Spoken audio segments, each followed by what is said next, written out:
Alright, so we got 5 times the bad guys saved the day in Warhammer 40k, man. Shout out to y'all for pulling up to the stream and stuff like that. I really appreciate it, man. And shout out to y'all for watching all the videos.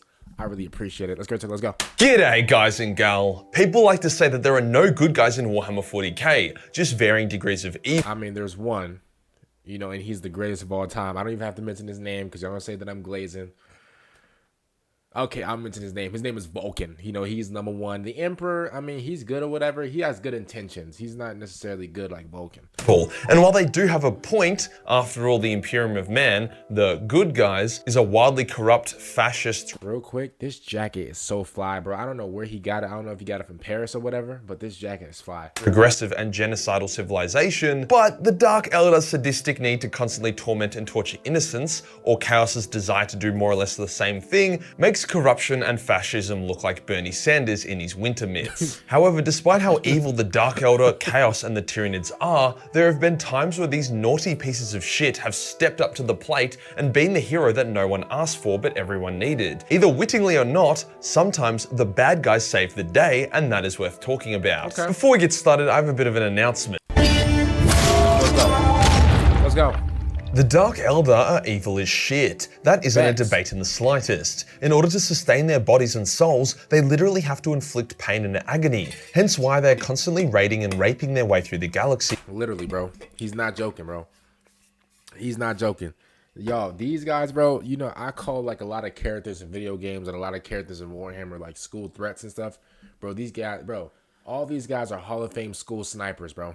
However, they are still real. Eldar, and on occasion will aid their less sadistic Craftworld or Exodite cousins. After Iyanden had their fuck-off battle for survival against High Fleet Kraken, a battle that saw most of them dead, the remnants of Kraken attempted to travel to High Fleet Leviathan in order to be absorbed by it, hence pass on an extremely rich deposit of Eldar DNA. The Eldar foresaw that with this DNA, Leviathan could make an army of super Eldar Tyranid hybrids that would be a bit of a no-no. Sounds like hell, Hence, but okay. Iyanden and Baal Tan teamed up to stop them by intercepting Kraken at a maiden world that Kraken was attacking. The Harlequins were able to convince Vecht, the Lord of the Dark Eldar, to send a massive fleet of Dark Eldar along with a super weapon that could finish off the Nids. It was called a Fireheart. I mean, but like, just be, I mean, yo, that barely counts though. Like, okay, cool, they're doing all this to take out the Tyranids, right? But like the Tyranids, like, I'm gonna keep it real. Like the Tyranids, they're menacing only because, bro, they eat everybody.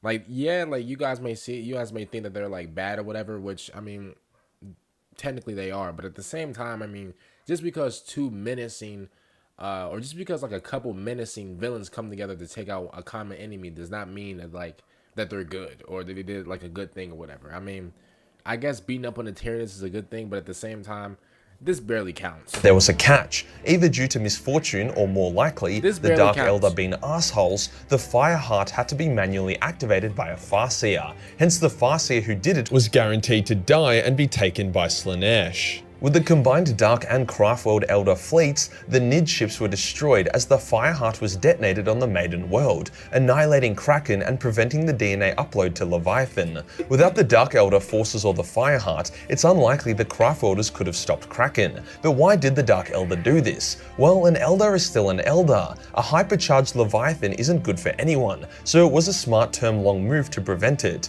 The Dark Eldar don't want to sound sentimental though, so they just claim they found the fact that Iyanden was a ghost ship full of millions of Wraithguard hilarious and wouldn't want to see it ruined. Either way, the day was saved. Flipping the coin, this next example is when the Nids were the unlikely heroes of the day. With the creation of the Great Rift and the expansion of Chaos, the Tyranid hive mind identified Chaos as a major threat, hence it adapted. Bro, y'all both school threats. Bro, y'all are both menaces. Y'all are both school threats. Like, what? Like, I get what he's doing, but at the same time, bro, you know what? I'm gonna let him go. I'm gonna let him get his bag off. Creating High Fleet Kronos. Yo, because they're both menaces. Like, they're both menaces to society, and they're both just school threats. At the end of the day, I get, like, all the Tyranids, you know, they saw the Chaos as, you know, as bad or as a threat or whatever, so they kind of, like, you know, clean them up, give it a 5-knuckle shuffle. I understand, but at the same time, bro, y'all are both menaces to society. Let's not act like the Tyranids are, like, you know, all good people. A high fleet with more long-range weaponry and more powerful anti-warp power in order to act as a hard counter to demons and warp spaghetti. When Admiral Grossion engaged a massive Chaos fleet at the Wolf's Head Nebula, things weren't going great. The enemy had a despoiler-class battleship and the Imperial fleet was outnumbered. They were probably all going to die. But then out of fucking nowhere, stone-cold Hive Fleet Kronos barges onto the battlefield. At first the Imperials are like, fuck me mate, really? But when they see Kronos completely ignore them and beeline straight for the Chaos Fleet, smashing into it and swarming the despoiler ship, Admiral Grossin is like, alrighty then, and fires a final salvo at his enemies before getting the fuck out of there. Without that Tyranid intervention, the Imperials would have been doomed. The reason Kronos did this was a matter of priority. That Chaos Fleet would have destroyed many worlds that the Nids wanted to eat, so it waited until it was distracted and then launched its attack at the best time possible. Its intentions were not noble in the slightest, but at the end of the day, the Imperials were saved. Although the Necrons have quickly become a bunch of likable, interesting, grumpy old men, they are definitely not the good guys. Many Necron dynasties actively genocide everyone else. The Silent King is trying to cut off the warp from real space, dooming everyone with a soul, and Trzin the Infinite has kidnapped thousands of people for his own amusement. Bro, put you in a museum, bro. Yo, I even seen, by the way, on Twitch, you know, I don't know if you guys know, but I stream on Twitch, you know, twitch.tv/KingIndy with 2 eyes. Yo, whenever I streamed on Twitch, one of the, I think it was, oh, bro, I forgot who said it, but one of them was like, yo, Vulcan is in Trzin's museum. I'm like, yo, never. Yo, you couldn't even hold that type of aura together to even put him in it. You couldn't even, like, lift him up. What are we talking about? Of course he's not, yo, that's Vulcan. Like, now, obviously, like, you know, one of y'all favorite Primarchs is probably in, like, you know, Trzin's, like, you know, museum or whatever, because, like, y'all favorite Primarchs is just boo-boo water.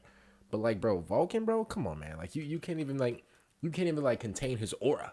They are not good guys. However, that doesn't mean they can't save the day. There was an Imperial world that held an ancient, extremely valuable Necron tomb deep within it, that Trzin and Orokin had been studying for a long time. They didn't care the Imperials were on the world, as it didn't mess with the tomb or anything. However, an Orc fleet was heading to the world, which was definitely a problem. This counts.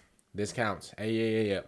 This counts. Anything Orc or anything, yo, it counts. Hey, Trzin, Silent King, this counts. The destructiveness of the Orcs wasn't good for the special tomb's longevity. Hence, while Orokin engaged the Orc fleet in orbit, Trzin led his warriors on the surface. During the battle, Trzin ignored the human defenders and focused on fighting the Orcs, all in plain view of the Imperials. Through his effort, the world was saved, and the Imperials actually celebrated it. The citizens created a statue of Trzin that they placed in their main plaza, whilst they depicted the battle in stained glass windows. Now this might sound super fucking heretical, however the Imperials had believed that the Necrons were a Space Marine chapter called the Silver Skulls, that happened to be taller and skinnier than other Space Marines. Trzin found this hilarious and quite endearing. When he found out that the Inquisition was going to remove his statue, he stole it for himself, whilst Orokin destroyed the stained glass windows out of spite. I'll do the same thing, no lie. Hey, if I got a statue and y'all trying to like tear it down or whatever, bro, I'm legit freezing everybody. Freeze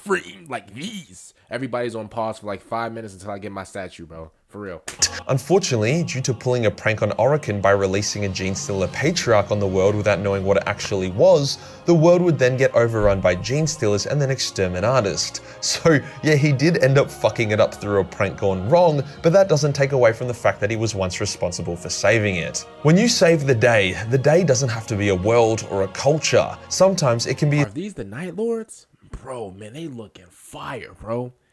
They got that Batman theme going on, bro. This is fire. I mean, him having a whole little mask right here, that's disgusting, but like everything else is fire. Simple as getting justice for a poor innocent girl. Sevatar of the Night Lords is an awesome character and a certified badass, but he's also still an evil piece of shit, reveling in the suffering of his enemies and actively serving the forces of hell. But that doesn't mean he's gonna let bad shit just slide. Professionals have standards. When he was captured by the Dark Angels during an ill-fated boarding attempt on their flagship, his latent psychic abilities allowed him to communicate with a young astropath on board. They became friends, and she told him how a senior astropath beat her so badly that she was now paralyzed and more or less lived full-time in a life support pod. She saw the honorable side to Sevatar and wanted to help him escape. Using her power, she helped him get out of his cell, but instead of fleeing to an escape craft, he beelined into the astropathic choir, only stopping to see his young friend in person briefly before then proceeding to the senior astropath.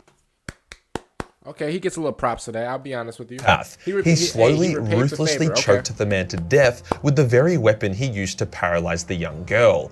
As Dark Angel surrounded Sevatar, he said, "I am judgment, I am punishment, and I surrender," allowing himself to be taken back to his cage without resistance. Sure, he wasn't able to stop her from being hurt in the first place, but justice was served, and the sadistic old astropath could never hurt her or anyone else ever again. I mean, yeah, like I said, he gets props for that, but at the same time, I thought he was about to, like, you know, turn into Prime Kratos or something. Why did he do this rather than take an easy escape? Well, despite being evil, Sevatar wasn't this mustache-twirling villain. An innocent had suffered an injustice, and as twisted as they were, the Night Lords were pretty big on justice. So much so that Sevatar chose it over his own freedom and escape. Every time I read about Sevatar, I get both happy and sad. Happy that he exists, but sad to see what the Night Lords could have been instead of what they have become. The final example of bad guy saving the day is a bit of a controversial one, but the lore is so fucking good that I have to mention it. Orcs are not good people. They bring death and destruction wherever. You hear that?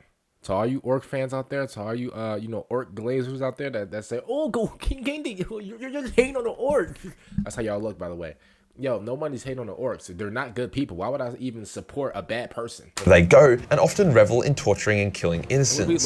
However, they are still a lot better than Tyranids. When an Imperial army and Orc army were engaged in a long and semi-boring war over a world, things got spicy when the Tyranids invaded. Seeing that they would both get destroyed, the Orcs and Imperials decided to team up, and the results were spectacular. The Imperial discipline of the Guardsmen combined with the Orcs' fanatical shock and awe tactics were too much for the Tyranids to adapt to. Time and time again, the heretical alliance smashed Tyranid forces. Orcs would hold the line while Imperial citizens were evacuated. Imperials would protect Orc flanks and charges. Towards the end of the campaign, the Orc war boss and the Imperial general, who originally were mortal enemies, became friends, as their soldiers engaged in friendly competitions to one-up each other against the Nids. With such good synergy and teamwork, the Tyranids were crushed. Thus the Orcs, the bad guys, saved the day. That does not count. That does not count, yo. I don't care. Yep, I'm a hater. Yep. Say whatever you want. That does not count, bro. That don't count. I don't care. But then they kinda fucking didn't. The ending of this tale is quite sad. As the last of the Tyranids were beaten, the Orc warboss turned on the Imperial commander and captured him. The warboss acted quite sheepish about it, like he was sorry. The Orc said, "Surely you also plan on betraying us," and the Imperial commander lied and said that he was going to. The Orc warboss then lectures the commander about teaming up with aliens and trusting them. See, and this is who y'all support. Like, that war boss thought he was Mr. Captain Save-A-Ho, and he thought he was about to really like come through and save somebody. Bro turned around and stabbed his boy in the back. Really? This is what y'all support? But y'all get mad at me whenever I support the greatest of all time, which is Vulcan. For real? It's okay. Before getting the commander's subordinate to kill him with his own sword. The Orcs then fall upon the Imperial soldiers and massacre them. It's actually quite sad. The Imperial... It is quite sad that y'all even support these green goblins. That y'all support these nasty, overgrown, angry boogers. That y'all support these dudes, bro. It's crazy that y'all even support them. Like, I don't even understand that. Like, we're going to peacefully part way with the Orcs in the most wholesome of wholesome endings, but instead, the Orcs sheepishly butchered them. The fact that the Imperial commander lied about him also planning on betraying the Orcs to save face got me right in the feels, so I guess the day wasn't saved. Maybe a little bit, since I believe that many Imperial citizens were evacuated with the help of the Orcs, but it still almost shows an amazing example of the bad guys saving the day. I mean, at the end of the day, they are bad guys, so you can't really expect them to not have a catch. The thing I like about all the above examples is that it isn't just bad guys becoming good and doing a good thing. It's bad guys chasing their own agenda, which happened to be a good thing in the above examples. The only times the bad guys deliberately save the day, they end up being dicks about it, either by the Dark Eldar forcing Eldar Farseers to blow themselves up, or the Orcs betraying their Imperial allies. If you enjoyed the video and you want to... Shout out to Majorkill, man, for this one. I know somehow, some way in the comments, y'all gonna justify, what the Orcs did. Y'all always do. And that's something me and my audience can never agree on, is the love for the Orcs. I think the Orcs are the worst of the worst. I think that there's no point to even have them in the whole setting. I think we should just get rid of them instantaneously. But maybe it's just me. Maybe I'm a little, too harsh. Maybe I sound a little, crazy when I say that. But, I would take all those labels as a crazy, harsh man than sit there and support the orcs, you know, because like the orcs, they're just I just can't, like, it's something about them, bro. Something about them, like it's something about them. I can't support them, man. Comment down below what y'all think about them.